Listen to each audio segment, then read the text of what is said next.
for the, just for the basic flight doc stuff, we thought it'd be cool to ask you some of the aerospace physiology questions, because people always ask us and we're like, well, blood bad, brain good.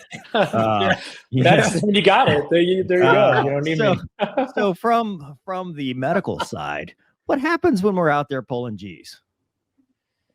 Yeah, I mean, very similar to what you just said, I mean, we can get more technical about it, So, I mean, the G forces, it's when you say G, what does that mean? I'm doing 9 G's. So that's a multiplier. That's a magnitude of the 1 G that we're experiencing right now. So we're all sitting at 1 G, I think, depending on where you guys are, but I don't think anybody's on the ISS. So we're all sitting here. Yeah, that's right. I didn't notice Gonki's the only one out of the 3 of us not celebrating Mustache March. I'm sorry to have to say that. I don't do mustaches anymore, man. And those of us that are in the guard reserve side, we got a little bit of extra going on too. The full beard march. Anyway, yeah. But yeah, so I mean, so when you're doing 9 Gs, you're actually 9 times the force of gravity that we're experiencing here. So obviously, our bodies did not evolve; they weren't designed to do well in that environment. So that's why we have to do certain things to try to remain conscious. Kind of just the basics of the way G-forces work. You have, at least the way we understand it in the medical world, is the G-forces act on our body in 3 different axes. So you have the X-axis, which really is going right into the chest. That's the one astronauts have to deal with, because they're in a seated position going directly up, and all those G-forces are transmitted directly into their chest from the front to the back. Then there's the Y-axis, kind of more like your yaw axis, which doesn't really, maybe plays a role more in like, you think of race car drivers when they go tight turn, they kind of get pushed against the door. And the one that you guys need to worry about in the fighter pilot world is on the Z-axis, right down the spine.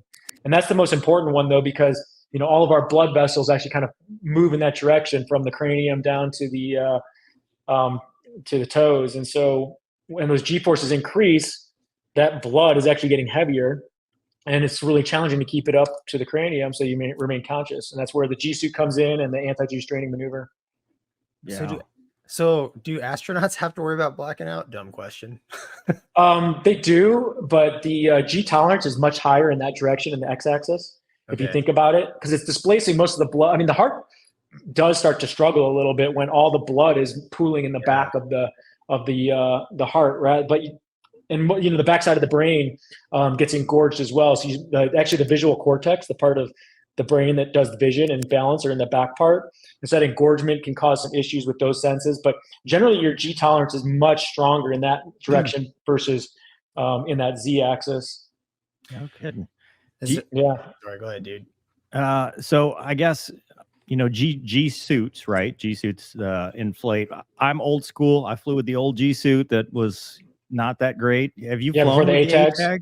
Yeah. I've flown with both. Yeah. What does the ATAGs do that because when I first started, we had the PBG, the pressure breathing under G, which was the helmet that would inflate and give you force, which we can talk about that, right? Your lungs. That's the other part of this about breathing under G. It's very hard to breathe under G once you let out that air.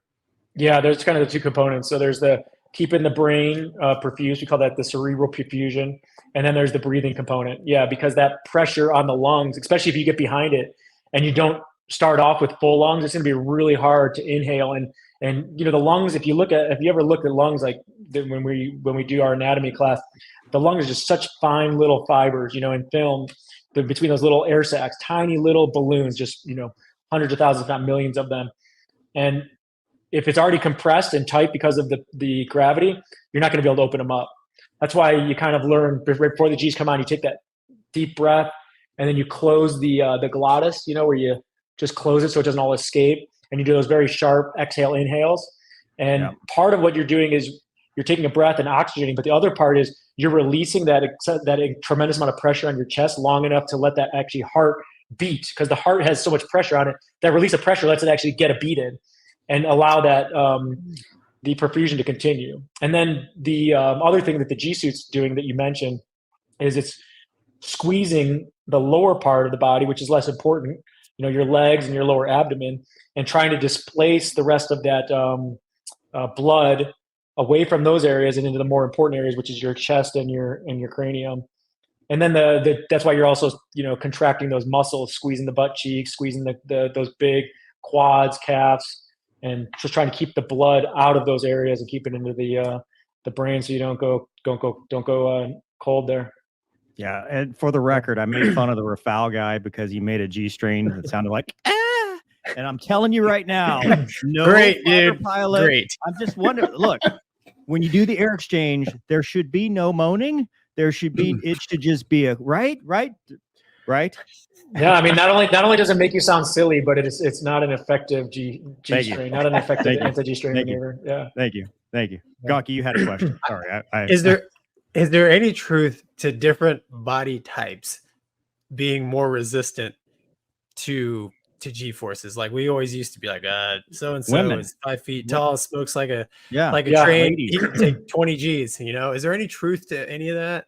Yeah, there's definitely truth to that. I mean, that's why when they do your centrifuge, they first kind of test your G tolerance. Like they specifically tell you don't G strain. Let's just see where you're at. And there's a wide range. And when someone starts to gray out, black out, and G lock from one person to another, and height is part of it because the length of that blood vessel from your heart to your brain is one variable. Okay. Some people may start off with a little bit elevated blood pressure, which I mean, bad in terms of long term, in terms of like heart disease and stroke risk, but that can actually be a little bit protective for the G lock.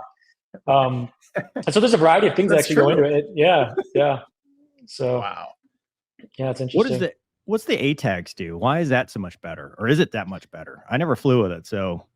No, it is, and it's been a while since I've looked at the actual published data. I want to say, if I recall, and I have to look this up afterwards to see if I'm not saying anything inaccurate, but I think it gives you maybe 1 G more of protection than like the older kind of legacy suits. And part of it is that they have a full circumferential bladder around the legs, versus like the legacy suits had little compartments, and so there'd be little areas that weren't applying pressure. And then I think the other big thing is that I think the way it coordinates with the accelerometer and the actual avionics of the aircraft being able to deliver a more accurate increase in contraction versus like the amount of G's that you're experiencing. So I think it was those two things. They cover a larger surface area of the abdomen too, if I recall. So there were several different things that the ATAGs did that improved it. And I want to say it got you like maybe 1 G more of protection, but it's been a while since I was reading about that. I mean, you say that, but if your resting tolerance is 4 and you get another couple G's just from a normal G suit and you get 1 more, I mean, now all of a sudden, you're a big difference. King Kong. Yeah. Yeah. Big 1 difference. G's a lot. Yeah. I mean, you combine the improvement with the ATAGs and then also the collision, the ground collision warning systems. Mm-hmm. What's the I remember I was the auto GCAS. I remember when that was getting incorporated as well. So those two things combined have saved so many pilots. It's been what does tremendous. Buckley have? Are they Block 30s? I just switched to the unit, and I should know that. I want to say they're actually Block 35s, but they they do have. Yeah, I think so. Okay. I just joined the Colorado Guard from the Utah Guard just a couple months ago, so I'm actually going to in process this week. Way too early for questions like that, then. Yeah, they're gonna kill me if I mess that one up. Yeah, I'm sorry. Going back to the physiology, because we've talked about a mishap, Thunderbirds, with the push pull, and I did an interview with Saab folks, the Gripen demo, where he does a lot of negative G, positive G, and I was watching this going, holy crap, because I could do it as a pilot. How does that affect your G tolerance? Can you talk about like physiologically what happens there? Yeah, the push-pull can be really, really challenging for our physiology just to deal with. Kind of what you're saying, like you're going from negative G's, positive G's, back to negative G's, back to positive G's. And so the body is, trying to deal with these fluid shifts. And, as, what your body tries to do is as soon as blood starts to come out of the brain, it doesn't want you to lose consciousness. So it tries to increase your heart rate. It tries to increase the contractility of heart, give you a better squeeze. All your blood vessels try to constrict and tighten up. But as soon as you do the negative G's, the opposite happens, right?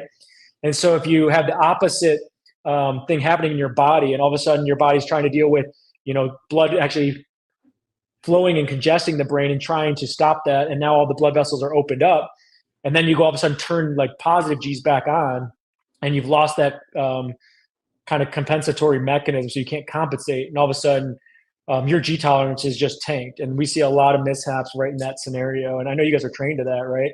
To be careful in those scenarios. I'm aware of it. It's aware of it. G's are the most. I lost a friend in the B course in F-16 school because he G locked. And dude, it's a scary thing in these fighters. Go ahead. What is it? So when I was a young type going through the Hornet rack, the older guys used to be like, you got to build up your G tolerance like you're drinking, like your alcohol tolerance. So like, when I flew a lot of BFM, man, the great fighter pilot analogy there. I love that. That's how I was taught. You got it. I get it. It's like caveman style, right? Yeah. But when I was flying a lot of BFM, man, G's were not a problem. But when I would take a break from it, go do, I don't know, laser bombs, something that didn't require a lot of G's, and come back to it, it was always much more difficult. Like, it was never really taught to me, like, does anything inside the body happen? Like, if you're conditioning wise, as maybe some sort of auto reflex to G forces, like building a tolerance, is that a thing?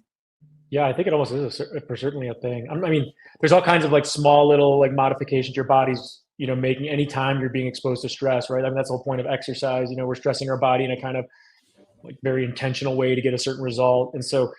I don't know if I know the evidence behind that enough to like know specifically what's happening, but there's all kinds of different baroreceptors in our body that's turning fluid shifts and thinking about like how we're reacting to our stressful situations. But yeah, I mean, I noticed. Remember, I was flying in F-16 probably once a week when I was at Aviano and at F-16 squadron there, and I remember noticing the exact same thing. And I also remember just how exhausted I would be after these high G sorties. I mean, exhausted in a way I've never experienced. Yeah.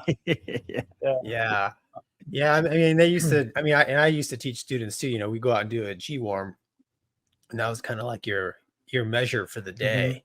It's like, hey, if it's tough for you, no harm, no foul. We don't have to. We can come back if you're. And I know some of the G tolerance issues can be like if you're dehydrated, things like that. But yeah, I was just curious. Like I said, they always tell me it was like drinking, and I don't drink, so it was a poor analogy. You flew the Hornet, yeah? Yeah. Gentleman's aircraft. Doc, have you ever gotten Geezels? I've never gotten Geezels, no, but I mean, I've definitely seen lots of other people that have. So that's what the capillaries rupturing, the small. Yeah. So I mean, you get them like a lot of times in like the back of the arms, because if you think about when you're sitting like this, all that blood pools there, or in the back of the thighs, anywhere that the blood would pool. Yeah. And then those capillaries are so tiny, they get overwhelmed. They just start to burst. Those are tiny little bruises. That's what they call them. The medical term is petechia. Yeah. So there you go. There's your. You hurt your petechia. Yeah. I petechia'd myself. I'm today. going to use that from now on. Yeah. Jockey's off.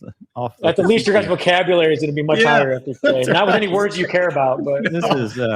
It's too bad we don't have a squadron to go back to demonstrate what we've learned. Hey, boys, our petechia is really messed up today. Check it out before you get out there. All right.